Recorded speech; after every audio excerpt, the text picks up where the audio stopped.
Спасител. Во студиото со вас, Валентин Николовски. Почитувани гледачи, добро вечер. Вечерен преглед на најважните вести и теми на денот. Бензините поскапуваат, дизелот поевтинува. Регулаторната комисија ги донесе новите цени на горивата. Од полноќ цената на БС-95 и на БС-98 се зголемува за 2 денари за литар и ќе се продаваат по 82,5, односно 84,5 денари по литар. Дизелот пак поевтинува за 2,5 денари и ќе чини 91,5 денари.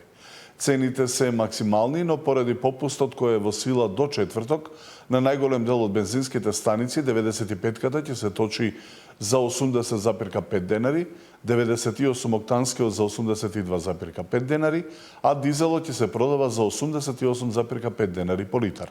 Дали овој попуст ќе продолжи по 1 мај ќе се знае наскоро. И владините мерки преку ДДВ и акцизите завршуваат на 4 мај, а што ќе се преземе понатамо, владата ќе одлучува кон крајот на неделава.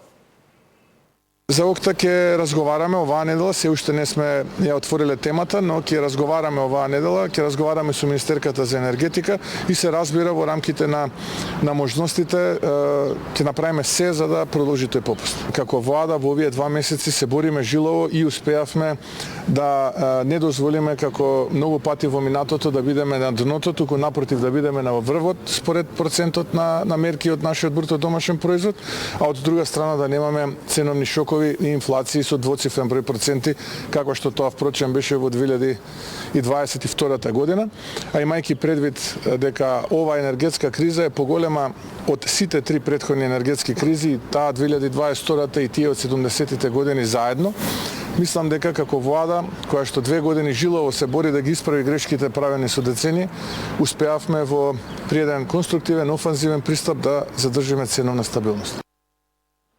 А дали ќе има одговор од Грција и од Европската комисија за проблемите со системот за влез и излез од Шенген зоната? Што може да очекуваат македонските граѓани и превозниците за надминување на гужвите и за надминување на проблемот со црните печати во пасошите, предизвикани од новиот систем за влез и излез од ЕУ? Во живо ја прашувам Наташа Мерсовска. Тино се чека одговор и од Грција и од Европската унија. Од Туристичката комора очекуваат најрано до 10 мај да добијат одговор од грчката влада дали од 1 јуни до 1 септември ќе ги иземе македонците од новиот ЕС систем за влез во земјата. Што се однесува за превозниците пак, и тие чекаат одговор од Брисел дали за професионалните возачи ќе важи правилото 90, односно 180 дена за престој во европските земји. Деталите ги гледаме од прилогот. Се уште нема одговор од Грција дали ќе го укине новиот ЕС систем за влез во земјата во летниот период. Од Туристичко-гостителската комора очекуваат најрано до 10 мај да добијат став од грчката влада. Дали од 1 јуни до 1 септември македонците ќе бидат иземени од европскиот систем. Ако одговорот е негативен, граѓаните да се подготват за долго чекање на граничните премини. На едно 4-члено семејство во просек му требаат по 10 минути за фотографирање и оставање биометриски отпечатоци, што значи за 1 час ќе поминат само 6 автомобили. Затоа и од Националната асоциација на туристички агенции апелираат македонските институции да реагираат и бараат одлагање на примената во икот на туристичката сезона. Како се затоплува времето, ќе се зголемува транзитот, односно луѓе кои што повеќе одат на грчкиот граничен премин, така да чекаме, во очекување сме дали ќе бидеме изземени, дали ќе има некоја посебна лента за нашите граѓани за побрзо да се поминува, дали тие ќе бидат поспремни во однос на сето ова да имаат повеќе апарати, повеќе инфраструктура и повеќе луѓе, да кажеме, кои што ќе бидат ангажирани побрзо сето тоа да се поминува. Искрено знаеме дека сето ова, односно тој притисок на граница не го сакаат ниту од грчка страна, така да искрено се надеваме дека што побрзо ќе го решат тоа, бидејќи тоа ќе значи голем проблем и за самите нив. Нормално, кој е решен за да патува, секогаш кога имало гужви се чекало, меѓутоа многу за да нема одвраќање на туристите, ние сме позитивно настроени дека сепак ќе најдат начин. За сега од НАТА велат дека нема откажување на веќе уплатените аранжмани. Граѓаните кои сакаат да летуваат во Грција, без разлика на гужвите, избираат да одат таму, а не во соседна Албанија или Црна Гора, каде што не важат европските правила. За сега не е толку страшно, ние искрено се надеваме и дека тоа ќе се среди и дека нема да биде толку страшно заради тоа што ќе нагласам уште еднаш нашиот јужен состав, односно Грција е најбараната летна дестинација за нашите туристи и искрено се надеваме дека тие ќе го средат тој проблем за да нема проблеми, за да нема откажување и за луѓето да не се одвраќаат заради тоа што сепак е најблиска дестинација и најповолна посебно за фамилии кои што користеле летниот период.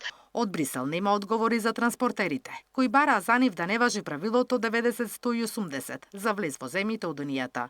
Од Сдруженијето Макам Транс чекаат одговор и дали Грција и Бугарија ќе ги земат македонските превозници, како нафтените компании и концесионерите на рудници кои секојдневно возат низ нивните земји. Преговорите ги водат Македонското министерство за надворешни работи и вице-премиерот Николовски, кои лобирале олеснување за професионалните возачи и во Австрија и Германија. Инаку системот кој опфаќа дигитална регистрација со скенирање на пасош, фотографирање и земање отпечатоци од прст беше најавуван како модерно решение, кое автоматски ќе покаже колку дена патникот престојува во одредена европска земја, но уште во првите денови од функционирањето ги покажа слабостите и ја зголеми гужвата на граничните премини. Наташа Мерсовска, Сител телевизија. Предлогот на владеачката ВМРО-ДПМН е за укинување на двојните државјанства за пратеници заглави во собраниските комисии. Матичната комисија за политички систем нема закажано продолжение на амандманската расправа за измените на законот за пратеници, додека пак законодавно-правната комисија, иако закажана, нема да расправа по него. Над 150 амандмани дополнително го усложнуваат процесот. Премиерот нема ништо против укинување на двојните државјанства и за владини членови, ако е правно издржано, а останува на ставот и за укинување на техничката влада, независно дали СДСМ ќе го бойкотира изборниот законник, а во меѓувреме дали ќе го напушти парламентот. Тоа е континуитет на укинување на диаспората, кои ние како представници на албанците имаат голема бројка на диаспората во европските држави, Соединетите Американски држави, Австралија и така натаму. И со овој предлог закон се исклучува можноста еден граѓанин, државјанин на Република Северна Македонија да дојде да придонесе за побрз, подобар развој во државата. ВМРО-ОКГ одбива да го усвои предлог законот со кој се забранува двојно државјанство за пратеници, членови на влада и представници на извршната власт и тоа да важи веднаш. Зошто? Затоа што половина од нив веќе имаат бугарски пасоши. Министри, градоначалници, пратеници, директори на јавни предпријатија од ВМРО-ОКГ. Ако правните експерти, правно-уставните експерти велат дека нема никаков проблем, тогаш апсолутно поддржувам. Јас немам двојно државјанство, нити па имам намера да имам двојно државјанство. Моето државјанство е македонско и да, нека се прошири. Ако тоа дозволува законот и уставот, јас немам никаков проблем. Ако нема политичка криза да има, апсолутно, ние како влада имаме повеќе од 2/3 во рамките на парламентот, како бројка формално не, но доколку бидеме предизвикани ќе ја формираме и таа бројка, така што апсолутно не гледам дека можно е да има застој на било каков реформски процес. А координаторот на пратеничката група на СДСМ Оливер Спасовски, кој гостуваше во Дневникот на Сител, не сакаше да одговори дали освен неучество во работната група за изборниот законник, во опција и напуштање на собранието, ако владата ја укине техничката влада. Но не го исклучи тоа. Ние во вакви услови ја напуштаме работната група за изборниот законник. И нема да учествуваме затоа што залудно е да се учествува во било какви разговори или преговори со ВМРО-ДПМН кога тие таквите договори не ги почитуваат или ги почитуваат само кога е во интерес на самите нив. Така да тоа е нашиот став, кои се другите механизми кои што може да бидат превземени, ќе ги најавуваме така како што ќе доаѓа моментот. Останува ли опција излегувањето од собрание? Ние сметаме во овој момент дека овој начин на делување со неучеството во работната група е доволен механизам за да се упати порака за отрезнување на актуелната власт. Доколку тоа не се случи, ќе се преземаат секако и други чекори кои што се можни. Дали е Македонија со реформите поблиску до ЕУ или не, судејќи според европските дипломати е, но судејќи според контроверзните интервјуа на известувачот Вајц, не мрднала ниту милиметар. Таа реторика денеска се пренесе и во Комисијата за надворешни работи. Македонија е поблиску до Европската Унија отколку претходно. Како еден од аргументите за ваквиот наратив, министерот за надворешни работи ги посочува позитивните оценки на белгискиот министер за европски прашања, кој при посетата во Македонија даде пофалби за реформската агенда. Муцунски признава дека билатералниот спор со Бугарија останува клучна пречка, но остава простор за нов дипломатски диалог по формирањето на влада во Софија. Сепак порачува дека без јасни гаранции за отсуство на нови условувања, прашањето за уставните измени нема да биде ставено на маса. Целосно го поддржувам ставот на премиерот дека државата не може да биде подготвена да прави уставни измени без јасни гаранции и јасна предвидливост по нејзиниот европски пат. И сега дозволете ми да се навратам повторно на две меѓународни референции. Пред околу една година претседателот на Европскиот совет Антонио Кошта кажа дека нашата држава треба да добие дополнителни гаранции. Повторно ќе го цитирам министерот за надворешни работи на Белгија, кој пред неколку дена во Скопје кажа дека на нас како држава треба да ни се дадат дополнителни уверувања. Додека министерот го презентираше извештајот за сработеното во изминативе 2 години, нагласувајќи напредок во односите со ЕУ и САД, од Брисел пристигнуваат значително порезервирани пораки. Македонија изминатава година нема никаков напредок и спроведени реформи, изјави известувачот за нашата земја Томас Вајц во интервју за Евронюс Бугарија.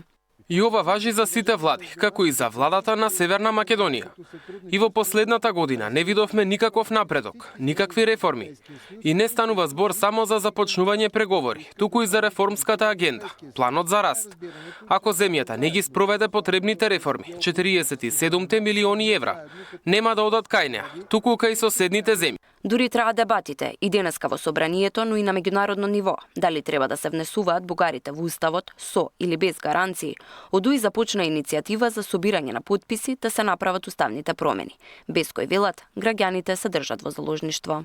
Денес во својство на пратеници на Европскиот фронт го најавуваме почетокот на постапката за обезбедување на потребните пратенички потписи за иницирање на уставни измени, како неопходен и одговорен институционален чекор за продолжување на процесот на европската интеграција на Република Северна Македонија.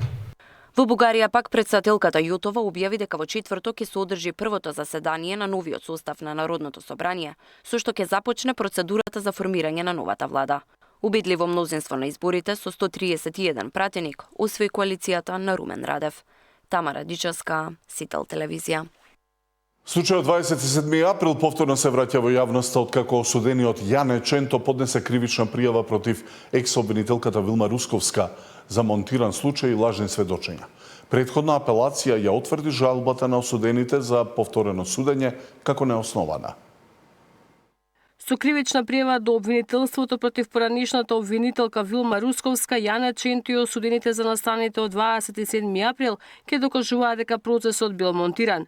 Последувале докази дека обвинителката ја попречувала правдата и со изјава заведена на нотар од клучен сведок дека лажно сведочел, ќе докажуваат дека постоеле договори за настоките на постапката. Доказите укажуваат на комуникација меѓу висок функционер и еден од клучните сведоци во оваа постапка, меѓу брат на еден висок функционер и сведок, на можни договори со обвинителот, како и на сочување за сведочењето кое го даде сведокот во таа постапка.